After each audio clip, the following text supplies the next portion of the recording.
jirani. Inni kun akkuma Oromoon jala bu'aa ture lagannaa nyaataa erga godhanii bubbuluu irraati immoo haalli fayyaa isaaniillee gadi bu'aa akka deeme namni hundi quba qabaa.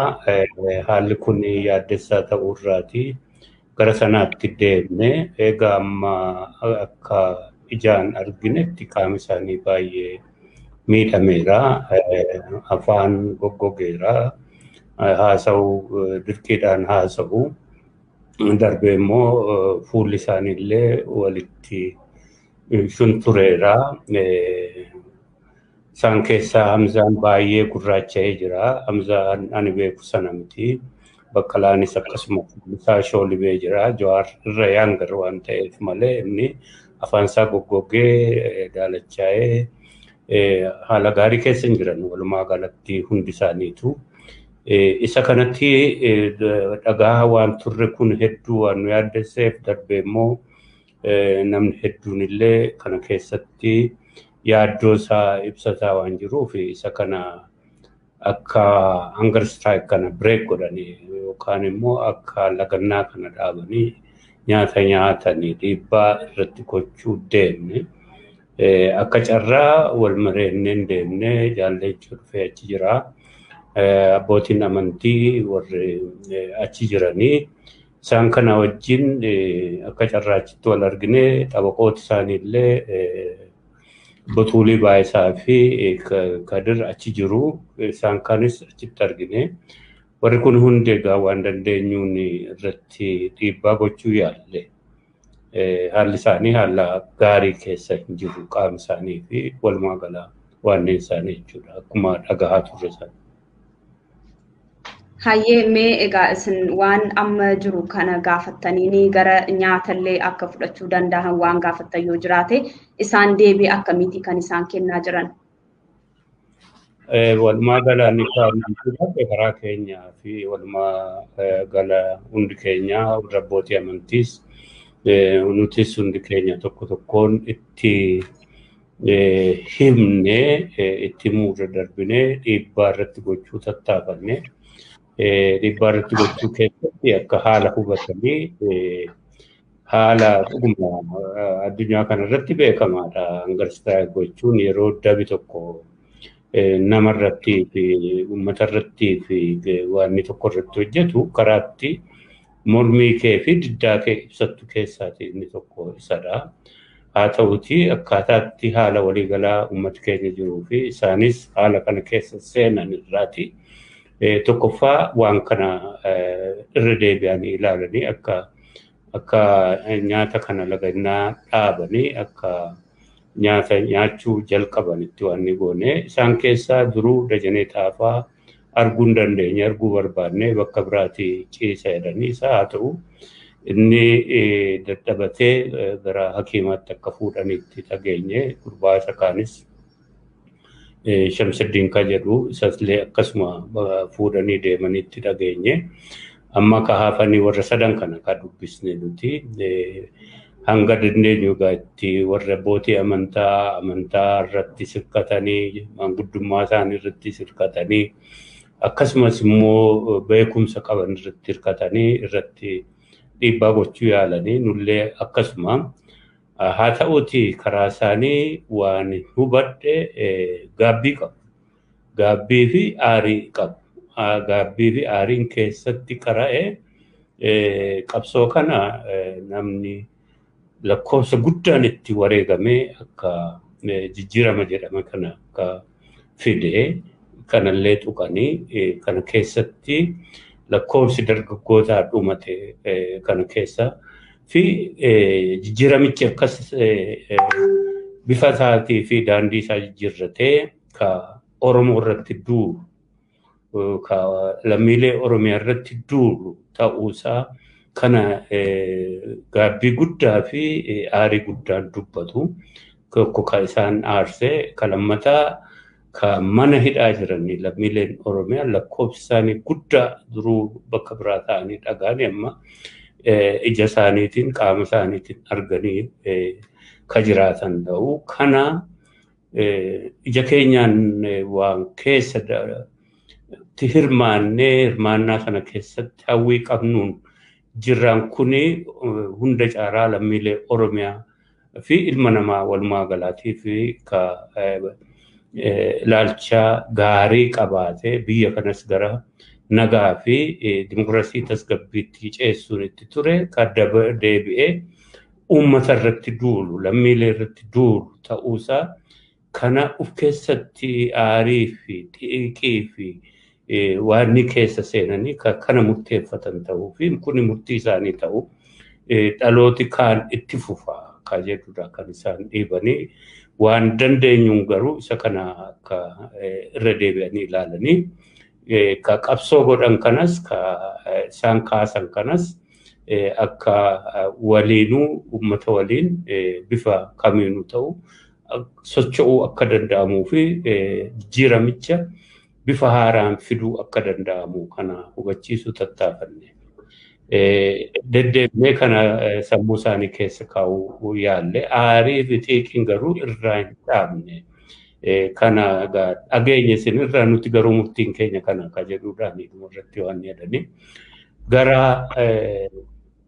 waanni kanatti ka isaan dhiibee ka jalqabsiise tokko akka isaanuma biraatii fuudhamee akka hin taanetti akka ilma namaatti otoo hin taane akka hin taanetti ka qabame ka dhimma Koloneel Gammachuu akka ta'ee fi Koloneel Gammachuun manneen hidhaa hedduu keessa olii gadi joorfamaa akka ture ka Oromoon quba qabu sanarraa as fidamee as erga dhufee mooyyuu deebisanii fuudhanii bakka ilmi namaa itti hidhamuu hin qabne bakka warri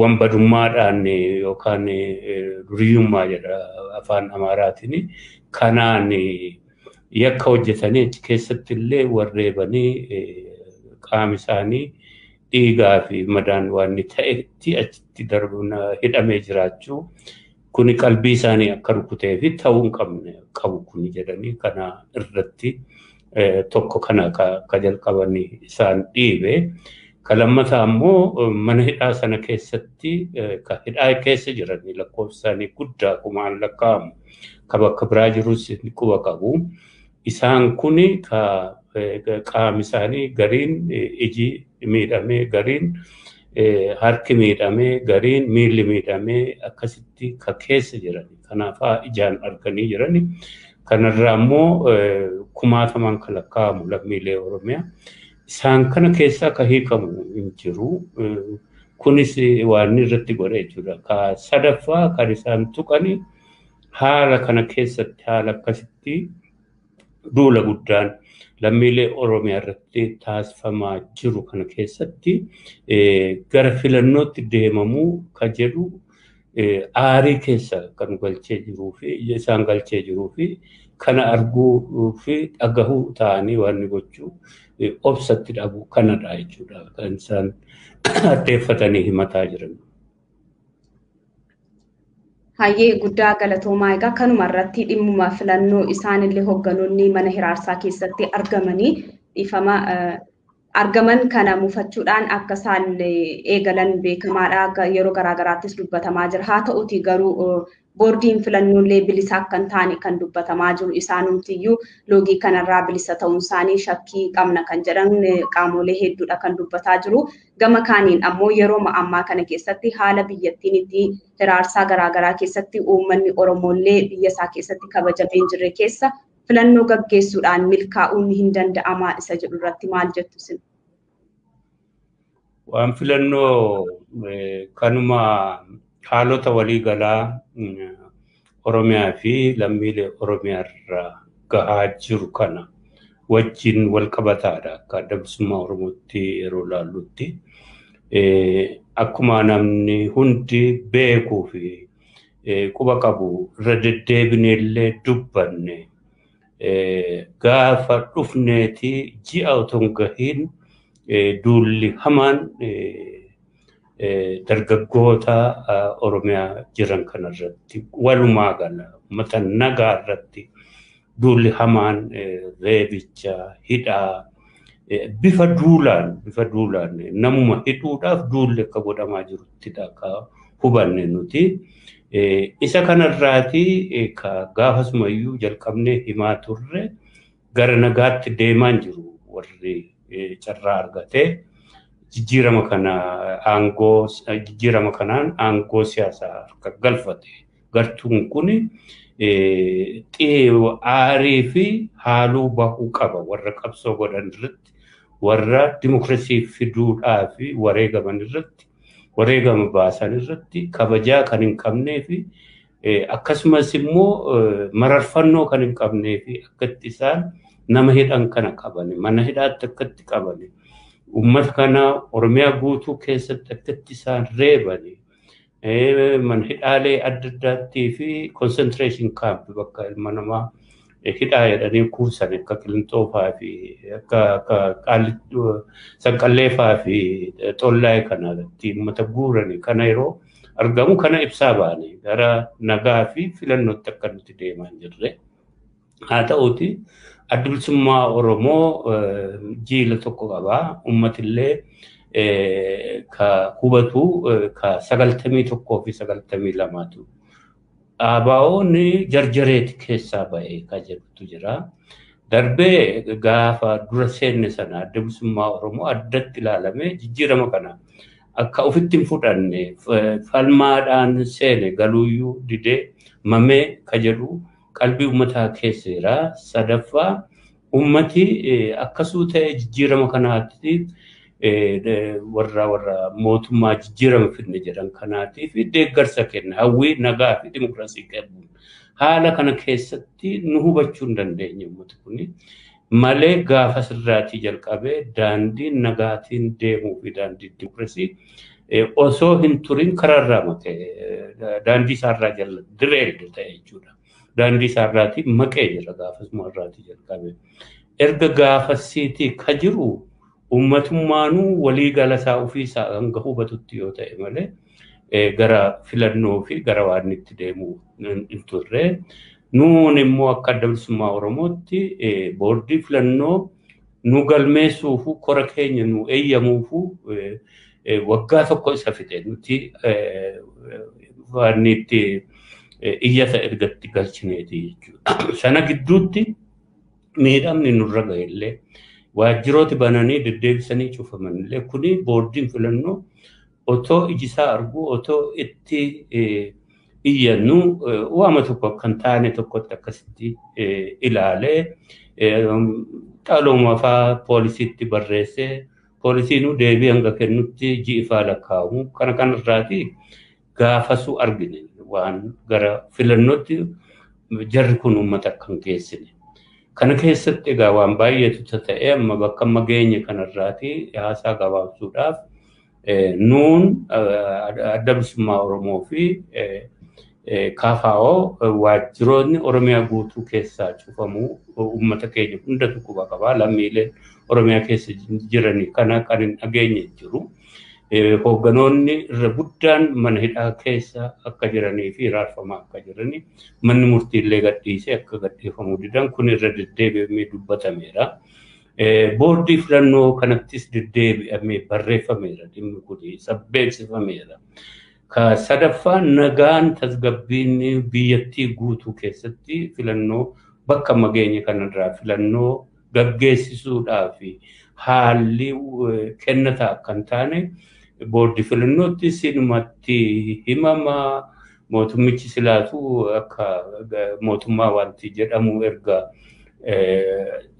seerummaa fi heerummaa isaa fixatee amma gara arfaffaatti jirra.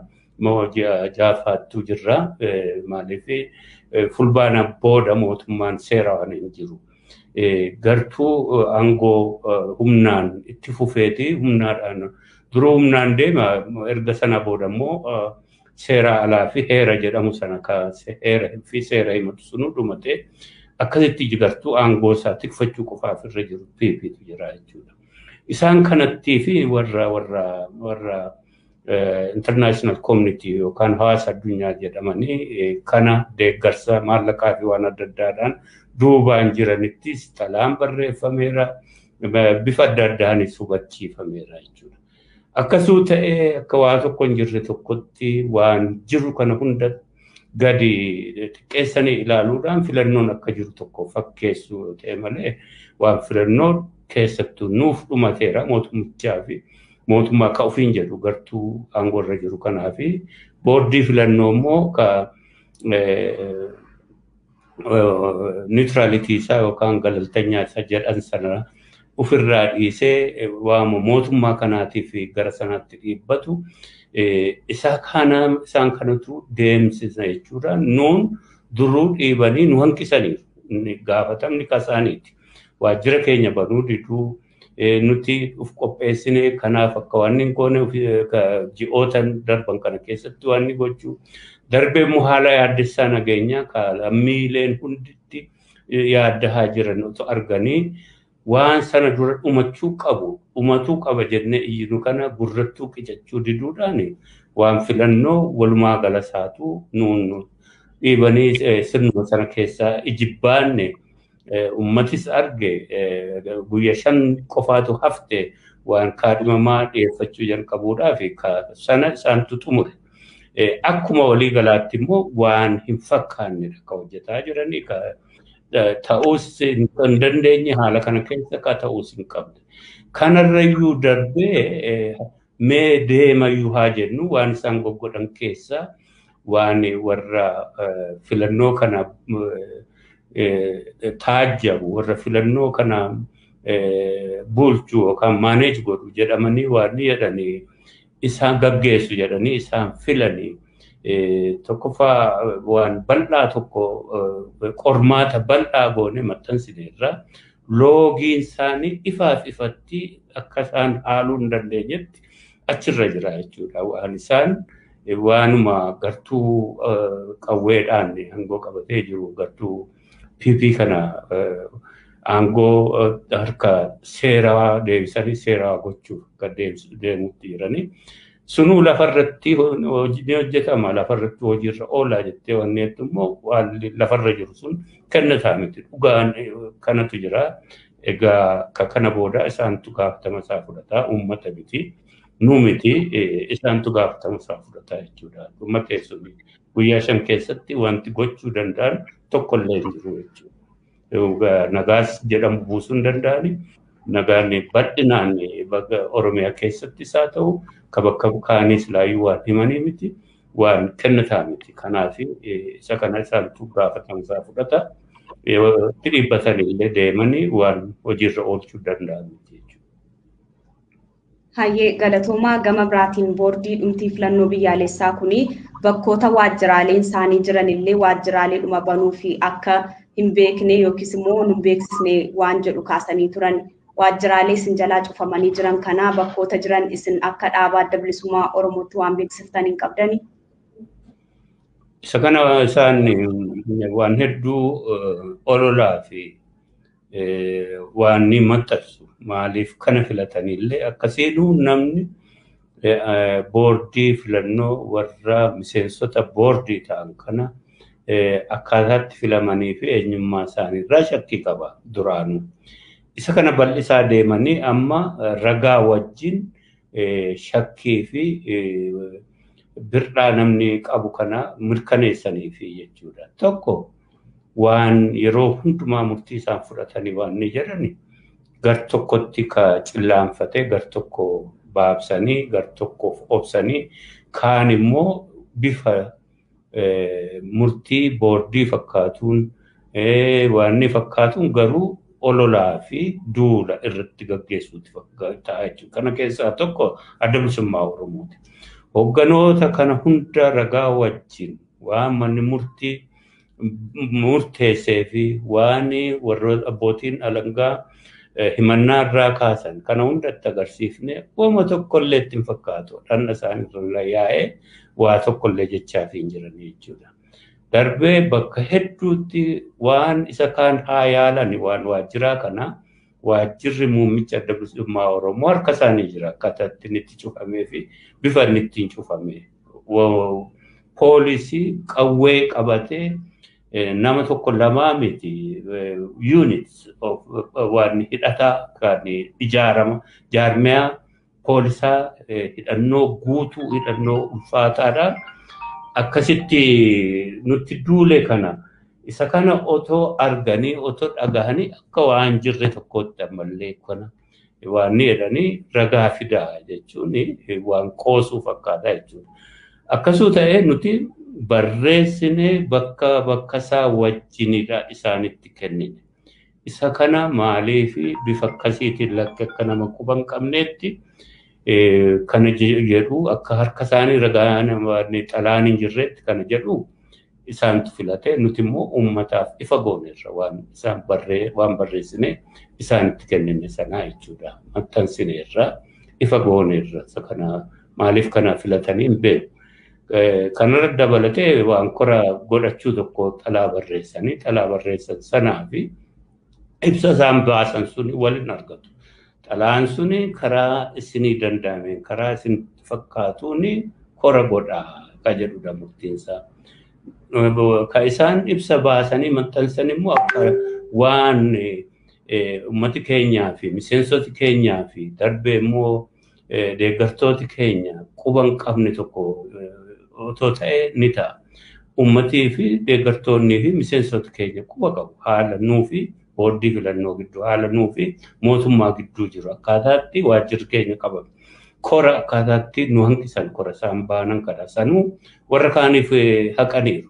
Egaa waan wal dhibdeen tokko nu gidduu akka jiru tokko fakkeessanii kana afarsan wal dhibdee sana miti rakkinni duula poolisaa fi tikaa fi gartuu paartii qawwee harkaa qabu kanaati jechuudha nurratti gaggeeffame.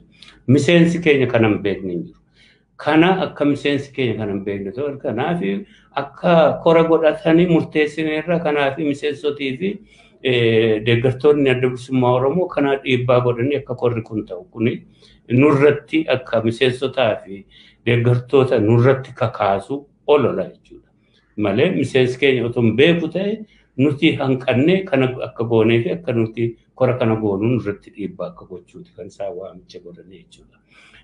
Garuu akkaataatti kora nutu barbaada waan dabe kana sirreeffatuu fi waan ni gootu isaan miti kora waan ni godhu. Kana walitti qabdee yeroo ilaaltu ololaa fi duuladha adda bilisummaa Oromoo irratti malee isaan harka jira waa hundi ka barreessine waajjira keenya cufame. Hoogganoota keenya murni murtii gadhiifamuu hanqatan isa kana gadi bahanii guyyaa tokko waan jedhu faallaasaa gawaamti tokko dubbatamteenaan waan paartii bilaa oolanii osoo buliin sakandii tokko keessatti ka'aniiti mootummaa irratti maaliif akkas goota jedhanii dheekkaman.